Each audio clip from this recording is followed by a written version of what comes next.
খুলে দেন দুয়ার, চলে যাক শ্রমিক মাত্র 85,000 টাকায়। এই চেইনটা ভেঙে দেন, খান খান করে দেন। যে প্রবাসীরা সরকারি দলের নয়, বিরোধী দলের নয়, তারা বাংলাদেশের। প্রবাসীরা আমাদের সমাজের অংশ। এই প্রবাসীদের নিয়ে এখানে আমরা 2.25 ঘন্টা আলোচনা করেছি। সরকারি দল, বিরোধী দল, খুবই প্লিজেন্ট আলোচনায় আমরা অংশগ্রহণ করেছি।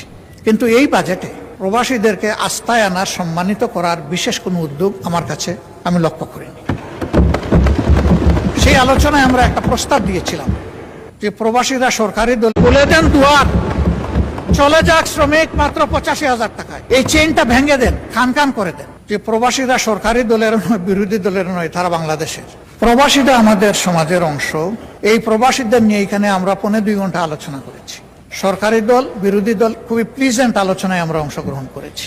কিন্তু এই বাজেটে প্রবাসীদেরকে আস্থায় আনার, সম্মানিত করার বিশেষ কোনো উদ্যোগ আমার কাছে আমি লক্ষ্য করিনি। সেই আলোচনায় আমরা একটা প্রস্তাব দিয়েছিলাম যে প্রবাসীরা সরকারি দল